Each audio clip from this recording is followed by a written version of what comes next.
नमस्कार दोस्तों, जो मेरे पीछे आप ये चार्ट देख रहे हैं, ये किसी स्टॉक मार्केट की स्मॉल कैप कंपनी का नहीं है, ये चार्ट है सिल्वर का। सिल्वर जिसे हम एक प्रीशियस मेटल के रूप में जानते हैं, लेकिन इस तरह की ग्रोथ शायद आपने लाइफ में सिल्वर में पहली बार देखी होगी। अब इतनी बड़ी रैली आने के बाद लोगों में क्यूरियोसिटी है कि सिल्वर यहाँ से कहाँ तक जाएगा या फिर सिल्वर की इस तेजी के पीछे का रीजन क्या है। आज मैं एक सिंपल सी लैंग्वेज में आपको बताता हूँ सिल्वर के पीछे तेजी के रीजन के फैक्टर क्या है और आने वाले टाइम में हमारा व्यू चांदी पर क्या बन रहा है। सबसे पहले हम समझते हैं कि चांदी क्यों भाग रही है। देखिए, चांदी की डिमांड प्रीशियस मेटल के साथ साथ इंडस्ट्रियल प्रोडक्शन में भी होती है और सबसे ज्यादा डिमांड सिल्वर की आ रही है सोलर प्लांट्स, सेमीकंडक्टर्स और उसके साथ में ईवी सेगमेंट। और ये तीनों ऐसे सेगमेंट है जो पिछले 2-3 साल में हमने काफी ग्रो होते हुए देखे हैं। अब काफी कंट्रीज का विजन है कि रिन्यूएबल सेक्टर पर काफी बड़ी बड़ी इन्वेस्टमेंट आ रही है और रिन्यूएबल पर जब इन्वेस्टमेंट आएगी तो दैट मीन्स सोलर पैनल की डिमांड बढ़ेगी और सोलर पैनल में सबसे ज्यादा जो डिमांड आती है वो आती है सिल्वर की।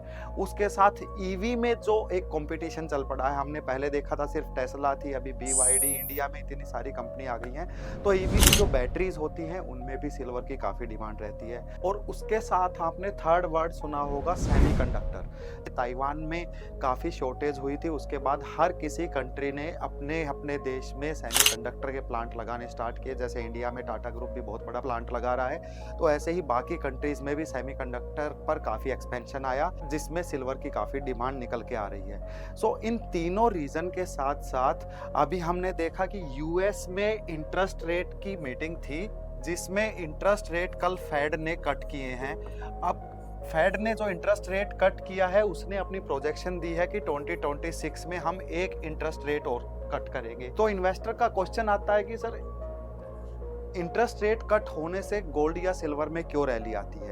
देखिए, जैसे जैसे जब ब्याज कम होता है, सपोज हम इंडिया की बात करें, अगर मेरे को बैंक में बैंक डिपॉजिट पर ब्याज कम मिलेगा तो मैं दूसरे एसेट देखूंगा। हो सकता है मैं रियल एस्टेट देखूं या हो सकता है मैं प्रीशियस मेटल देखूं। तो जैसे जैसे यूएस में इंटरेस्ट रेट अब रिवाइजिंग की साइकिल चल पड़ी है, कम होते जा रहे हैं, तो वो गोल्ड और सिल्वर के लिए काफी पॉजिटिव है। उसके साथ रीजन नंबर 3 है ग्लोबल अनसर्टेनिटी। जी हाँ, हम पिछले 1 साल से देख रहे हैं, जब से ट्रंप साहब आए हैं तब से पूरे वर्ल्ड में एक अनसर्टेनिटी का माहौल है। कहीं टैरिफ वॉर है या फिर कहीं पर किसी कंट्री के बीच में वॉर छिड़ा हुआ है। ऐसे माहौल में जो इन्वेस्टर होते हैं, सिल्वर को एक सेफ हेवन बेट भी बोला जाता है, तो वो सेफ एसेट में इन्वेस्टमेंट करना पसंद करते हैं क्योंकि ट्रंप साहब की अगर कोई भी स्टेटमेंट आती है स्टॉक मार्केट को हिला देती है। तो कोई भी इन्वेस्टर अपनी इन्वेस्टमेंट के साथ इतना बड़ा रिस्क नहीं लेना चाहता। That's why precious metal investor की एक अच्छी पसंद बन जाते हैं। के बाद है रीजन नंबर 4, गोल्ड और सिल्वर का रेशियो। स्टार्टिंग से हमने देखा है गोल्ड और सिल्वर 1:2 में ट्रेड करते थे। सपोज अगर गोल्ड का प्राइस 50,000 है तो सिल्वर का प्राइस 1 लाख के आसपास होता था। लास्ट ईयर तक देखा गोल्ड ने अच्छा रिटर्न दिया लेकिन सिल्वर ने कम रिटर्न दिया। अब उसी को कैचअप करने के लिए सिल्वर ने रैली देना स्टार्ट किया है। अगर आप पिछले 1-2 महीने से देखेंगे तो गोल्ड ने रिटर्न नहीं दिया है। गोल्ड अभी भी अपने लाइफ टाइम हाई से $100 नीचे है और सिल्वर अपने लाइफ टाइम हाई को क्रॉस करके लगभग $8 से $10 के ऊपर आ चुका है। इसके बाद सबसे बड़ा रीजन चांदी की तेजी के पीछे वो है चाइना। जी हाँ, चाइना के पास सिल्वर का सबसे ज्यादा स्टॉक है, लेकिन पिछले कुछ सालों से सिल्वर की डिमांड तो काफी बढ़ी है लेकिन सिल्वर का प्रोडक्शन अपने 10 साल के लोएस्ट पे है। और चाइना से ऐसी रिपोर्ट्स आ रही हैं, हो सकता है 1 जनवरी 2026 से चाइना कुछ ऐसे रूल बनाने वाला है कि सिल्वर और कुछ प्रीशियस मेटल के एक्सपोर्ट्स पर वो बैन लगाने वाला है, जिससे हो सकता है कि सिल्वर की और बड़ी डिमांड आए, क्योंकि सिल्वर का एक्सपोर्ट चाइना की तरफ से काफी बढ़ चुका है। चाइना नहीं चाहता कि उनके पास सिल्वर की शॉर्टेज हो। अगर चाइना ने ये एक्सपोर्ट रोक दिया तो आने वाले टाइम में हम एक बहुत बड़ी और रैली देख सकते हैं चांदी के अंदर। अब बात करते हैं चार्ट्स की। अगर चार्ट पे हम देखें, पहले सिल्वर में एक रैली आई थी जो $54 के आसपास आई थी और वहां से चांदी ने एक $44 तक की एक $10 की गिरावट थी। अभी जैसे ही ये ब्रेकआउट आया है, इस ब्रेकआउट के बाद चांदी ने लगभग वापस $15 से $18 की एक रैली दी है।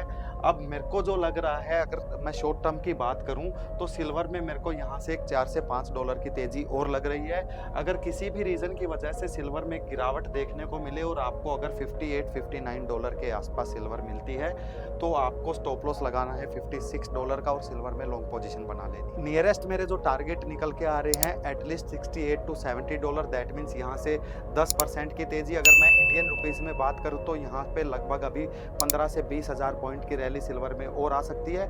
और अगर मैं लॉन्ग टर्म की बात करूँ तो सिल्वर मुझे लग रहा है 80 टू 85 डॉलर के टारगेट जल्दी देखने को मिलेंगे। दैट मीन्स इंडियन रुपीस में हम 2,50,000 से 2,80,000 के लेवल चांदी में जल्दी ही देखेंगे। अब इन्वेस्टर को क्या करना चाहिए? इन्वेस्टर को एक ही लेवल पर पैसा इन्वेस्ट नहीं करना चाहिए।